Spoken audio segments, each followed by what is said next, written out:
Bismillahirrahmanirrahim. Wa bihi nasta'in wal 'aqibatu lil muttaqin. Wassalatu wassalamu ala nabiyil amin wa ala alihi wa sahbihi ajma'in.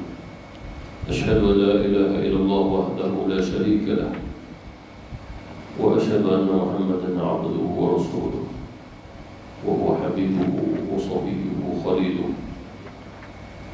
Wa ba'du. Assalamualaikum warahmatullahi ta'ala wabarakatuh. Alhamdulillah dan nur dan hidayah yang diberi oleh Allah Subhanahu wa ta'ala, lalu dengannya membawa hati dan jiwa kita kepada Allah Subhanahu wa ta'ala, disebabkan perbuatan Allah Subhanahu wa ta'ala itu ada kesan pada makhluk, seperti mana Allah Subhanahu wa ta'ala Al-Hadi, yang maha memberi petunjuk. Lalu Allah Subhanahu wa ta'ala memberi kesan atas sifatnya Al-Hadi. Al-Hadi ini atas sifat dan nama Allah Subhanahu wa ta'ala yang diisbatkan, dikaitkan dengan nama sifat pada af'al, yakni pada perbuatan. Mengapa? Kerana terlibatnya makhluk yang ada hubungan dengan kesan daripada nama Allah Subhanahu wa ta'ala Al-Hadi, yang maha memberi petunjuk. Dan ini tidak dikaitkan dengan nama ataupun sifat pada zat, tetapi tetap juga Allah Subhanahu wa ta'ala wujud azali dan disifati dengan sifat Al-Hadi, yang maha memberi petunjuk. Tetapi ulama akidah Sunnah wal Jamaah membezakan nama sifat pada zat dikaitkan seperti mana sifat qudrah, iradah, hayyah, kalam, yang mana dikaitkan adadi. Maksud adadi adalah wujud tanpa adanya permulaan, dan tidak ada kaitan dengan zaman, dengan masa, sehingga sekiranya kita memahaminya, kita tidak akan bersifat dengan sifat waham. Waham maksudnya pada akal kita, lalu kita ingin bertanya, lalu sehingga bertanya. Waham itu terlebih dahulu dia bentuk dengan satu gambaran sehingga wujudnya satu persoalan, lalu ditanya. Tetapi pertanyaannya itu atas dasar waham. Waham ni adalah satu sangkaan yang tidak betul, yang tidak benar. Mana apabila wujudnya pertanyaan, mana menunjukkan dia tidak mengenal Allah Subhanahu wa ta'ala lagi. Seperti mana contoh soalan yang ditanyakan, sekarang ini Allah Subhanahu wa ta'ala sedang buat apa? Sekarang ini malam. Allah Subhanahu wa ta'ala pun tentu dia berada pada waktu malam. Lalu kalau kita waktu malam sekian-sekian kita buat, Allah Subhanahu wa ta'ala pada waktu malam dia buat apa? Satu.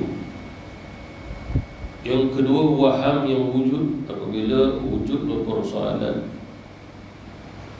sebelum Allah Subhanahu wa ta'ala menciptakan makhluk, Allah Subhanahu wa ta'ala buat apa?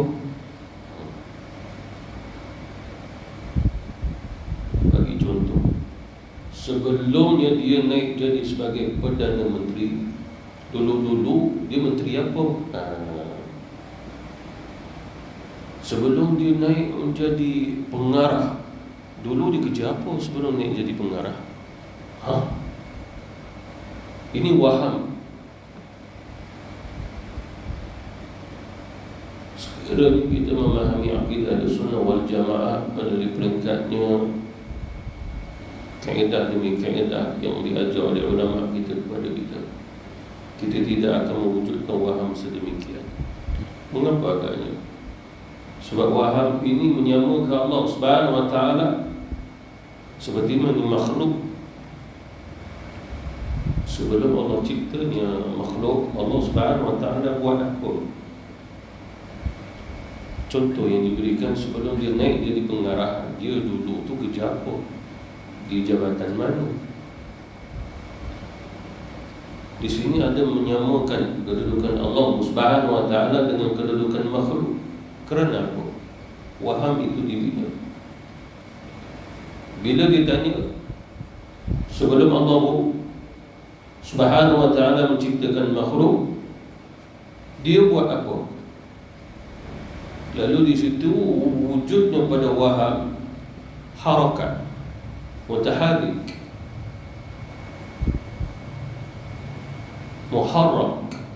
muharrik, wujudnya satu perbuatan yang wujudnya pergerakan.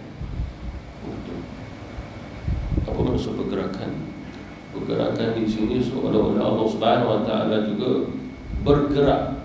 Apa maksud bergerak? Macam kaki kita bergerak ke depan, ke belakang, ke sana, kemari. Itu yang pertama. Yang kedua, apabila munculnya waham sedemikian sehingga bertanya sebelum Allah Subhanahu wa taala cipta makhluk, Allah buat apa? Buat itu satu perbuatan. Buat itu satu perbuatan. Sedangkan dia sudah akidah di sunnah wal jamaah, af'al Allah Subhanahu wa taala dikaitkan setelah dicipta makhluk. Soalannya sebelum dicipta makhluk. Kita sedikit pemuki perbahasan ini baru kita dengar dahulu. Af'al Allah, apa yang Allah buat? Itu adalah af'al, tindakan, perbuatan. Itu setelah Allah Subhanahu wa taala menciptakan makhluk. Sekiranya Allah Subhanahu wa ta'ala belum menciptakan makhluk, tidak ada kaitan, dan jangan ditanya apa yang dilakukan oleh Allah, perbuatannya. Disebabkan perbuatan Allah yang maksudnya dinisbahkan pada af'al. Seperti mana contoh? Allah Subhanahu wa ta'ala Al-Wahhab, yang maha memberi, Ar-Razzaq, yang maha mengurniakan, Al-Hadi Ar-Rashid, yang maha memberi petunjuk, yang maha memberi bimbingan. Soalannya, wujudnya Allah, telah adanya Allah. Sebagai ulama kata membuang telah, lalu disebut ada Allah.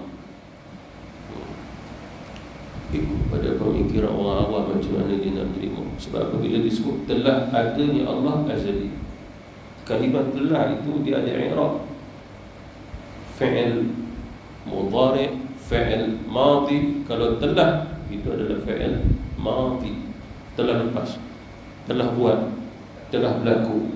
Sedangkan Allah Subhanahu wa taala, pada Allah qudrah, iradah, hayah, kalam, dan 20 sifat wajib pada Allah Subhanahu wa taala yang kita belajar itu tidak ada i'rab, tidak ada kaitan dengan masa yang lalu, masa yang sekarang, masa yang akan datang. Kerana itu dikaitkan dengan masa dan zaman, waktu yang bergerak. Sedangkan Allah Subhanahu wa taala tidak terlibat dengan masa, tidak terlibat dengan zaman. Dia menciptakan, tetapi wujudnya Allah azali. Dia menciptakan masa, tapi Allah Subhanahu wa taala menciptakan masa adalah untuk makhluk dan bukan untuk dia. Kerana dia wujud azali, tanpa permulaan, qadim, terdahulu telah ada. Apa maksudnya di sini? Oleh kerana itulah ulama memisahkan pada nama af'al tadi, seperti mana Allah mengurniakan, Allah memberi petunjuk, membimbing. Soalannya, wujudnya Allah adalah azali, tanpa permulaan. Hadis Rasulullah, adanya Allah, tidak ada sesiapa bersama dengannya. Dalam beberapa hadis sahih, adanya Allah dan tidak ada siapa bersama dengan dia. Bersama itu syai'. Syai' itu sesuatu. Sesuatu pasti selain Allah. Tarafnya makhluk. Cuma soalan, Allah Subhanahu wa taala menyatakan dia Al-Hadi, dia Ar-Razzaq. Allah Subhanahu wa taala memberi petunjuk pada siapa? Allah Subhanahu wa taala memberi rezeki pada siapa? Sedangkan Nabi kata Allah telah ada, ataupun diterjemahkan dengan adanya Allah. Tidak ada siapa bersama Allah. Lalu sifat-sifat tadi, Maha memberi, mengurniakan, Allah beri kepada siapa? Sebab Nabi kata, tidak ada siapa bersama Allah. Di sini dah ulama akidah Ahlussunnah wal Jamaah menyatakan sifat pada zat, sifat pada af'al itu bukan objek yang boleh digambarkan sehingga boleh dia sentuh, diberi dia satu gambaran, satu rupa. Sifat Allah Subhanahu wa ta'ala tidak boleh dilibatkan, dinisbahkan ini semua sebab itu makhluk. Maknanya sifat Allah pada zat, sifat Allah pada af'al tidak dikaitkan dengan objek. Dalam bahasa Melayu maksudnya objek adalah sesuatu yang boleh disentuh, digambarkan, dibayangkan pun boleh. Allah Subhanahu wa ta'ala bukan makhluk. Makhluk itu objek. Ada jawahir, ada arab, ada jisim, ada fizikal, ada harakat, bergerak. Tapi Allah Subhanahu wa ta'ala tidak wujud itu semua pada zat dia, pada dirinya, pada af'al perbuatannya. Jadi jangan disamakan. Bila kita memahami yang ini, maka ada satunya perbahasan yang diwujud oleh ulama-ulama, maknanya tanpa kaifiat. Jangan ditanya lagi. Kaifiat tidak ada. Tanpa kaifiat. Seperti mana contoh, wajib kita beriman bahawasanya Allah Subhanahu wa ta'ala menyebut dalam Quran dan juga sabda Nabi, ahli syurga melihat Allah dengan mata. Bila kita telah memahami pada usul akidah, kita tidak akan ada waham macam mana tengok Allah dengan mata. Allah Subhanahu wa ta'ala bukan sebuah gambaran. Telah dijawab oleh ulama tanpa kafiat. Maka kalau tanpa kafiat, kamu tak perlu tanya dah. Tanpa ada cara-cara yang boleh dijelaskan Allah Subhanahu wa ta'ala sifat sebagai Tuhan, tadbir, mutabbir, mufassir. Dia menjelaskan juga diri dia kepada hamba-hamba. Tetapi Allah Subhanahu wa ta'ala itu juga disebut Al-Ghaib, yang maha ghaib. Allah Subhanahu wa ta'ala juga menyebut diri Al-Batin, yang maha tersembunyi. Apa maksudnya pada zat dia? Lalu dia sudah akidah, tidak ada siapa mengetahui keadaan zat Allah. Bila tidak mengetahui, maka jangan dibentuk dengan satu waham nak ditanya zat Allah tu macam mana. Dia sudah akidah Ahlussunnah wal Jamaah telah menutup perbahasan itu. Jangan ditanya zat tu bagaimana. Seperti mana contoh sifat wahdaniyah Allah Subhanahu wa ta'ala, sifat Maha Esanya Allah wahdaniyah. Wahdaniyah. Bila disebutnya wahdaniyah pada sifat nama Allah Al-Wahid atau Wahid, Ahad, tunggal, tidak menerimanya selain bersama dia. Tidak ada dua, tidak ada tiga. Itu wahdaniyah, Maha Tunggal. Ulama kita menyatakan Maha Esa, tidak berbilang. Bila tidak berbilang, maka jangan diwahamkan kam. Bahasa Arab kam, berapa itu bilangan. Oleh kerana itu, bila Allah Subhanahu wa ta'ala memberi rezeki kepada kita, jangan ditanya berapa yang telah Allah beri kepada kita rezeki. Tangan manusia bila memberi sesuatu, kita boleh tanya berapa yang awak bagi. RM10. Berapa harganya? RM10. Tapi kata Allah Subhanahu wa ta'ala, bila dia memberi rezeki, jangan ditanya Allah bagi rezeki banyak mana, kam. Kerana apa?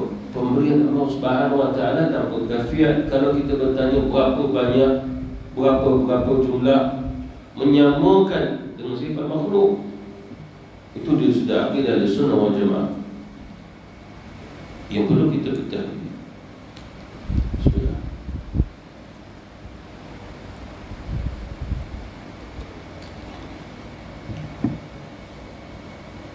Walaupun disebut nama Allah Subhanahu wa ta'ala ada jumlah, pada zat Allah Subhanahu wa ta'ala wahdaniyah Dia tidak ada jumlah. Lalu nama Allah Subhanahu Wa Taala itu bukan satu jumlah yang dikira pertama, kedua, ketiga, 1, 2, 3, 4, 5. Bukan. Walaupun Allah Subhanahu Wa Taala disebut Nabi, Allah memiliki 100 nama kurang 1 mana 99. Tapi bukan menunjukkan jumlah 99 itu angka yang dikira. Nama pertama, nama kedua, nama ketiga. Itu bagi pembelajaran kita, tertibnya. Tapi pada Allah Subhanahu Wa Taala itu semua ada pada Allah Subhanahu Wa Taala. Tidak ada kaitan dengan juz'in, yakni pembahagian. Jangan kita beranggapan Allah Subhanahu Wa Taala wujud pembahagian seperti mana orang bersifat wahab. Allah Subhanahu Wa Taala pun bergerak menuju ke sini kemari. Kadang-kadang dia duduk di langit, satu masa dia turun ke bumi, lepas tu naik balik ke langit. Ada kalanya dia pergi ke barat, kemudian dia pergi ke timur. Lalu menggambarkan Allah Subhanahu Wa Taala keadaan gitu, itu bukan Allah Subhanahu Wa Taala. Itu bukan pada wahdaniyah Allah Subhanahu Wa Taala. Disebabkan apa? Kalau kita dapat menggambarkan Allah, jawapan kata ulama, itu bukan Allah. Kalau kita dapat mengkafirkan zat Allah Subhanahu Wa Taala, itu juga bukan Allah. Maknanya kejahilan itu dibina pada akal wahab. Tapi itu bukan melibatkan Allah Subhanahu Wa Taala. Seperti mana orang-orang kafir, musyrik. Wala in sa'altahum man khalaqas samawati wal ard la yaqulunna Allah. Sekiranya ditanyakan kepada mereka, siapa yang menciptakan langit dan juga bumi, sungguh-sungguh mereka akan menjawab Allah. Yang menjawab Allah Subhanahu Wa Taala yang menciptakan langit dan juga bumi, mereka juga menyembah selain pada Allah.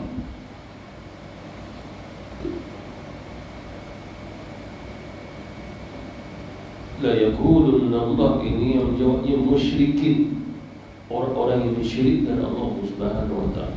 Lalu jawab soalannya, bagaimana orang musyrik kalau ditanya siapa jadi langit, menciptakan langit, menciptakan bumi, mereka jawab Allah.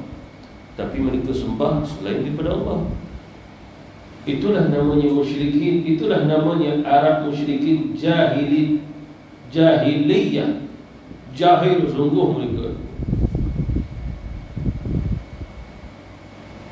Bila dah jahil sangat sehingga mereka menerima Allah Subhanahu Wa Taala memiliki anak-anak, dia adalah malaikat. Itu bertambah jahil, bertambah bodoh lagi. Dan syirik kepada Allah Subhanahu Wa Taala. Jawab Allah menciptakan langit dan juga bumi, mereka jawab Allah. Tapi jawapan dia sudah akidah, bukan Allah yang sebenar. Seperti mana contoh orang Yahudi, orang Nasrani, Kristian, kalau ditanya, awak sembah siapa sebenarnya? Kami tak tahu. Kami orang Islam menyembah Allah. Kami pun menyembah Allah. Kami pun menyembah Allah. Tapi orang Kristian, Allah itu telah dibuat satu patung. Isa pun dibuat. Lalu dikatanya patung apa? Ini ada dua. Ini bapa Allah, ini anak Isa. Lalu soalan yang mereka sebut Allah di lidah, adakah itu Allah Subhanahu Wa Taala? Jawapannya batil. Bukan. Seperti mana juga Nabi Musa alaihissalam pergi bermunajat di Bukit Tur Sina. 600,000 orang Bani Israel ada di padang Dik, satu lembah keluar daripada Mesir, tak jauh daripada Palestin dan tak jauh daripada Baitul Maqdis. Lalu seorang yang bernama Musa Samiri, namanya Musa juga sebagai ulama kata, lalu sebagai ulama mengukurkan nama Musa, takut nanti nama sama seperti Nabi Musa. Lalu kata dalam Quran Allah Subhanahu Wa Taala menyebut Samiri, ada syaddah di ujung. Itu bukan nama bagi orang Arab, itu nama bagi orang Kiptiyah, bahasa Mesir dulu. Dia buat patung daripada emas. Dia lebur gambar lalu dia buat patung. Patung itu disamakan dengan patung lembu, tapi saiz dia kecil macam anak lembu dia. Tapi buat daripada emas yang dileburkan. Dia bawa, dia angkut Lalu dia beritahu kepada Bani Israel, kalau kamu nak tahu, inilah yang disuruh oleh Musa agar kita menyembahnya. Itu adalah Allah. Nabi Musa di Bukit Tur Sina. Nabi Musa tidak tahu selama 40 hari itu mereka telah menyembah patung lembu emas. Soalannya di lidah mereka, kalau diarabkan adalah Allah. Dalam Quran, dalam surah Taha, Allah Subhanahu Wa Taala menyebut itu Musa pergi ke Bukit Tur Sina dan bermunajat dengan Allah. Sedangkan Allah berada di sini bersama kami. Kami sedang menyembahnya. Patung tadi. Apa dimaksud di sini? Walaupun orang musyrikin menjawab yang menciptakan langit dan bumi adalah Allah. Allah yang mereka kenal itu bukan Allah yang sebenarnya. Barang siapa mengenal Allah yang sebenarnya, dia tidak akan mensyirikkan Allah Subhanahu Wa Taala. Kerana adanya sifat wahdaniyah. Dalam turun ayat Quran, qul huwallahu ahad, Allahu samad, lam yalid wa lam yulad wa lam yakul lahu kufuwan ahad. Kalau mereka itu menyatakan Allah ada anak, maka itu dah bertentangan dengan lam yalid wa lam yulad. Maka hakikatnya mereka tak mengenal Allah Subhanahu Wa Taala. Begitu juga orang-orang Yahudi. Orang Yahudi mensyirikkan Allah Subhanahu Wa Taala. Orang Yahudi sangat jahat, cabul mulutnya.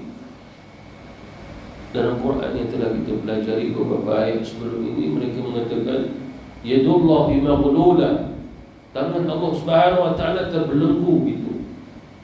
Dia sudah kiasannya adalah Allah Subhanahu Wa Taala bakhil, kedukut. Yang lain mereka mengatakan nahnu abna'ullah wa ahibbahu. Kami ini orang Yahudi, anak-anak Allah, kekasih Allah. Kita sendiri kan, ini bukan bapa kita, dia kaya. Bagi tahu kat kawan-kawan, kalau kau nak tahu rumah besar ni, ini nama bapa aku. Keluar seorang lelaki, yang tu bapa aku keluar. Orang tidak tahu, oh rupanya kau anak orang kaya ya. Orang tidak tahu. Tetapi kesalahannya adalah kesalahan yang besar. Buhtanun azim dalam Quran. Buhtanun azim, satu kebohongan yang sungguh dahsyat, sungguh besar. Dalam satu riwayat, barang siapa beriktikad tu bapa dia, padahal akhirnya bukan. Dia nak bagi tahu dia orang kaya, itu orang kaya, itu bapa yang kaya, padahal bukan. Dia boleh kafir kerana itu. Terus kata Rasulullah SAW, akhir zaman kata Rasulullah akan muncul golongan-golongan yang akan membinkan bukan bapa dia sendiri. Bapa orang miskin, bapa tu kaya, binkan bapa kaya. Padahal tu bukan bapa kandung dia.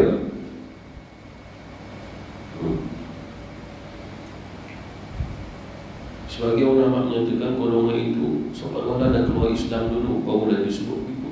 Itu pasal dia tak mengaku tu bapa. Bapa aku bukan itu, bapa aku duduk kat London sana. Dulu kata bapa aku duduk kat kampung tanam padi. Bapa aku duduk kat London. Kembali balik pada akidatul Islam. Jadi persoalan ini akan ditanya lagi. Allah Subhanahu Wa Taala sebenarnya cipta makhluk buat apa? Sekarang ni dia buat apa? Perbuatan di sini af'al, perbuatan. Tetapi kita khawatirkan orang yang bertanya menyamakan Allah perbuatan itu dengan perbuatan makhluk. Itu yang kita belajar balik. Allah Subhanahu Wa Taala apabila dia memberi, jangan disamakan seperti mana makhluk yang memberi sesama dia. Allah Subhanahu Wa Taala sebut dalam Quran, bi ghairi hisab min haitsu la yahtasib.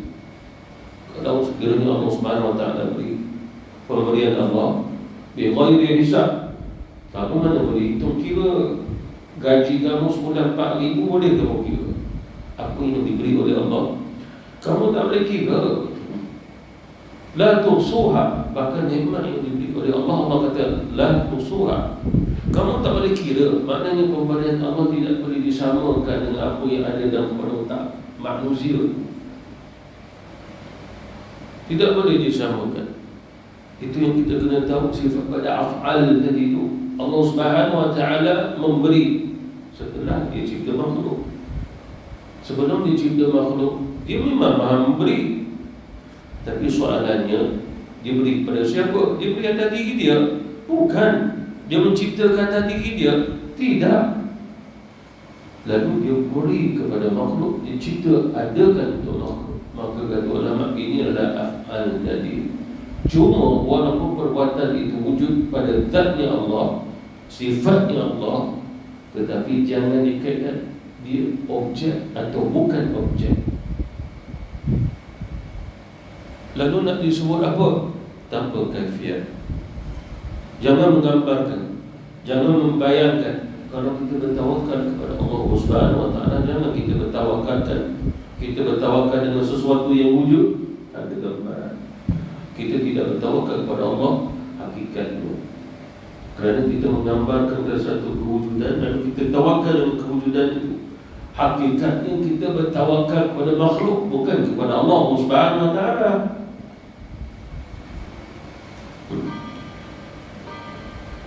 Jadi apabila Allah Subhanahu wa ta'ala mengurniakan sesuatu kepada kita, sesuatu itu dia akan tetap makhluk. Ilmu kita makhluk, bayangan kita makhluk, seluruh yang ada pada diri kita makhluk. Tidak ada kaitan langsung nak dikaitkan dengan zat azali ataupun af'al yang Allah Subhanahu wa ta'ala. Tetapi kita diberi hidayah adalah kesan daripada Allah Al-Hadi. Kita diberi rezeki oleh Allah, kesan daripada Allah Ar-Razzaq. Kita dimatikan oleh Allah Subhanahu wa ta'ala, kesan daripada namanya Allah, sifatnya, af'alnya, perbuatannya. Mumit, yang mematikan. Allah menghidupkan, muhyi, kesan. Bukan sifat Allah wujud dalam diri kita. Itu juz'in, ada pembahagian berpindah.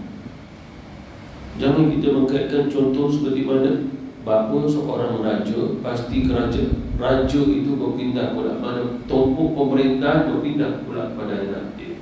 Seperti mana kita Sultan Selangor, bila dia wafat nanti, maka naiklah raja muda menjadi sultan, menggantikan tempat ayah dia. Contoh itu. Dan beberapa lagi raja sultan di dalam negara kita itu. Bapa meninggal, wafat, naik anak dia. Kalau tak ada anaknya, naik adik-beradik dia, mewarisi.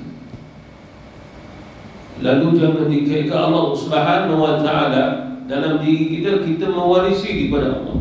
Sifat Allah Subhanahu wa ta'ala tidak. Allah Subhanahu wa ta'ala, dia menciptakan makhluk, itu milik dia. Lalu Allah izinkan kita untuk mewarisinya. Seperti mana contoh Allah Subhanahu wa ta'ala mencipta syurga. Syurga milik Allah Subhanahu wa ta'ala, lalu Allah izinkan untuk kita mewarisi syurga, padahal bukan milik kitanya syurga. Seperti mana bila kita belajar bab mewaris, harta pewarisan. Orang tu mati, lalu harta tu nak difarahkan. Kita ada kena mengenal sebagai ahli waris? Tidak ada. Lalu kita tidak akan mendapat bahagian faraid itu. Mereka hibah kalau sekiranya dia ada wasiat nak bagi hadiah sedikit harta untuk kita. Itu nama hibah.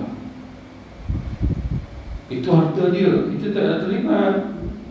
Lalu begitu juga apa yang dicipta oleh Allah, hak milik mutlak Allah Subhanahu wa ta'ala, kita tak terlibat. Tapi kasihnya Allah, sayangnya Allah yang dicipta, aku mahu kamu mewarisinya. Ulaika humul warisun alladzina yarisuna al-firdaus fiha khalidun. Orang-orang yang beriman, khusyuk solat, Allah bagi syurga Firdaus. Ulaika humul warisun, mereka itulah yang akan mewarisinya. Syurga makhluk. Apa dalam syurga? Makhluk. Seluruhnya makhluk. Dan tidak ada kaitan syurga itu azali, qadim. Tidak ada kaitan. Syurga itu pun termasuk daripada af'al, perbuatan Allah Subhanahu wa ta'ala yang menciptakan, yang tidak terlibat daripada azali. Jangan kita kata syurga telah ada sejak azali. kesalahan dia sudah akidah Ahlussunnah wal Jamaah. Ataupun kita kata Allah menciptakan syurga sejak azali, kesalahan dia sudah akidah Ahlussunnah wal Jamaah. Disebabkan azali nisbah kepada Allah, bukan nisbah kepada makhluk. Sebab makhluk itu wujud permulaan. Allah cipta, Allah adakan dia. Manakala azali menafikan ada permulaan. Syurga ada permulaan, Allah yang ciptakannya. Dia tidak pernah ada, Allah adakan. Akan tetapi bila seseorang tidak mempelajari seperti mana yang saya sebutkan, dia akan tetap bertanya. Dia akan tahu Allah Subhanahu wa ta'ala wujud, lalu dia menggambarkan, membayangkan Allah bersama syurga di situ. Syurga bersama Allah, Allah bersama syurga. Dia begitu.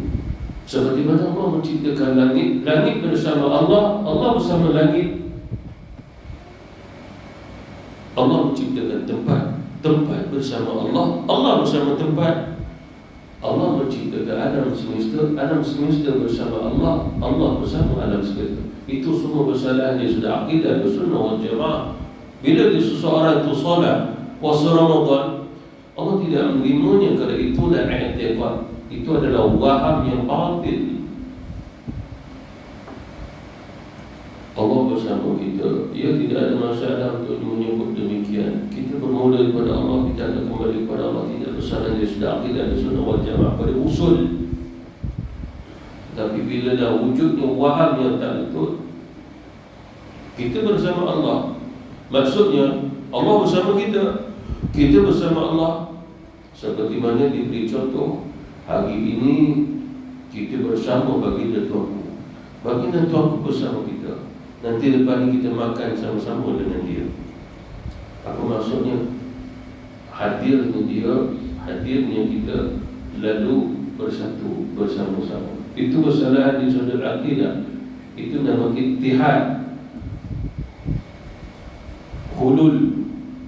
Itu kesalahan di sudut akidah Ahlussunnah wal Jamaah. Oleh kerana itulah ulama akidah Ahlussunnah wal Jamaah mengatakan Allah bersama kita adalah Dia Maha melihat, Dia Maha mengetahui, Dia yang jaga kita, Dia dah memelihara diri kita, Dia Maha mengetahui. Itu yang diajar oleh ulama akidah Ahlussunnah wal Jamaah.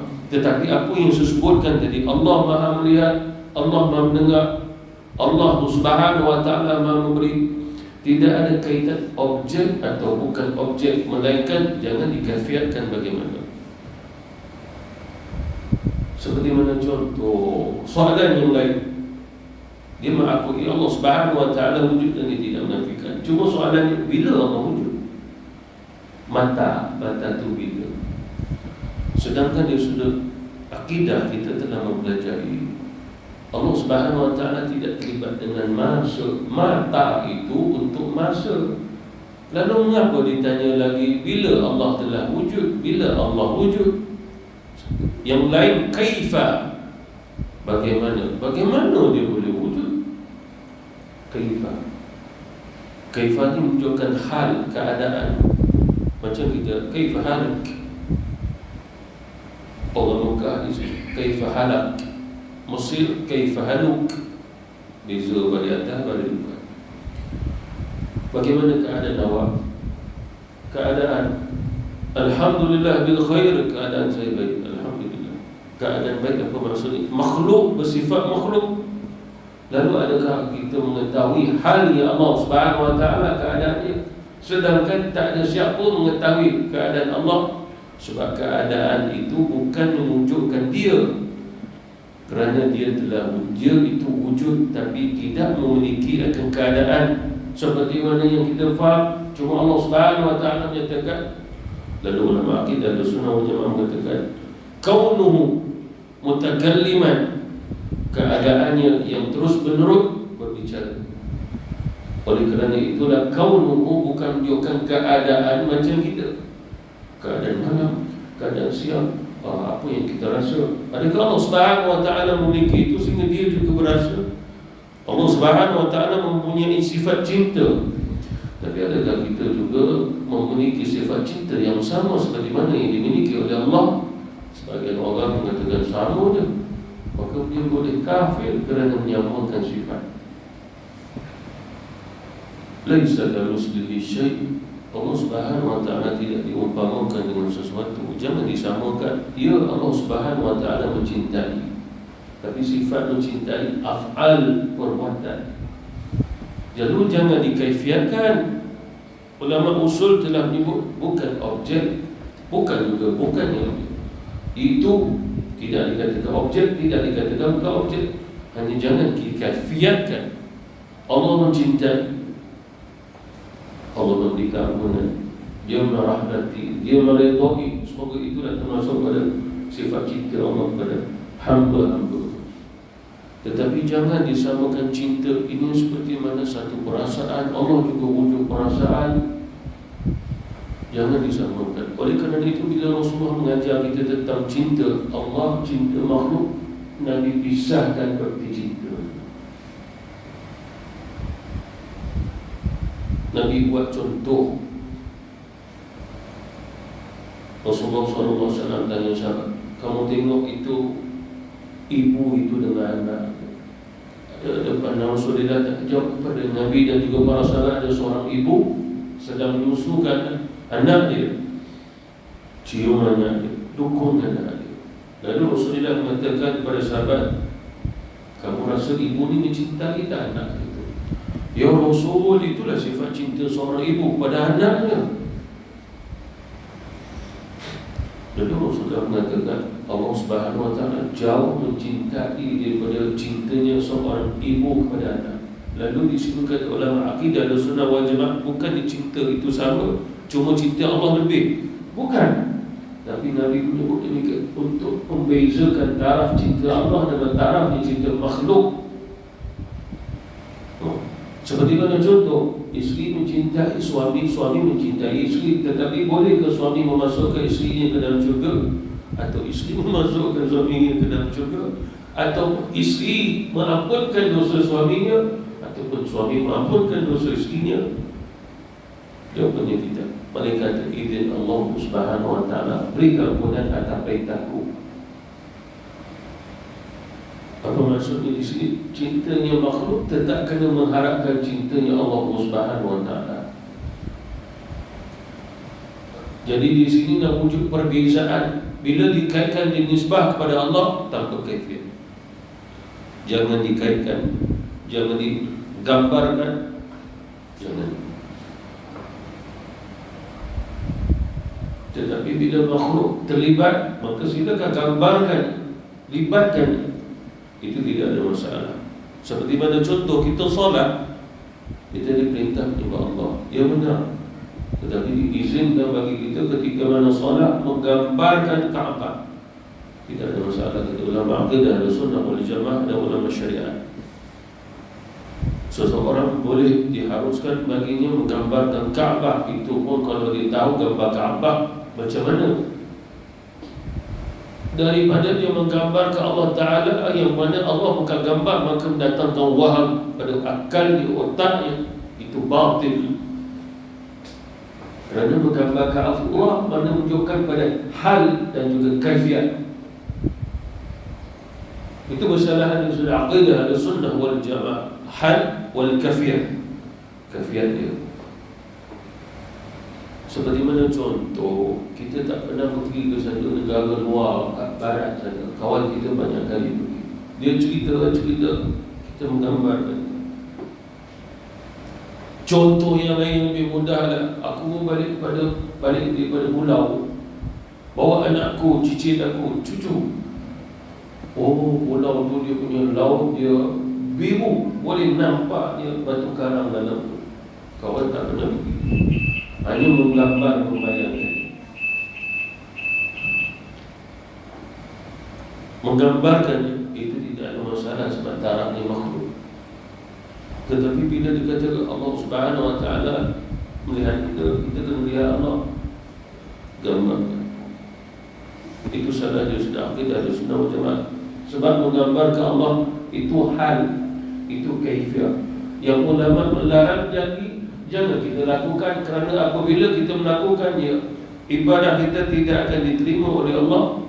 Walaupun solat kita betul pada rukun qawli, rukun fi'li sekalipun. Ada perkara ini perlu diperhatikan sama-sama buat kita, bahawa ini ilmu yang pertama untuk kita ketahui, ma'rifatullah. Itu pasal Rasulullah mengajar ilmu yang pertama ini atas la ilaha illallah. Sebab ilmu ini terkandung atas la ilaha illallah, hanya tidak dijelaskan secara tafsili, terperinci agar kita mengetahui. Sebab kita hidup di akhir zaman, ilmu ini tidak tak belakang. Ilmu isu semasa letak depan. Lalu bagaimana kita nak mengetahuinya? Akhirnya kita tidak mengetahui ilmu yang sepatutnya kita ketahui, perlu mengetahui. Wallahu ta'ala wa billahi taufiq wal hidayah. Wassalamualaikum warahmatullahi wabarakatuh.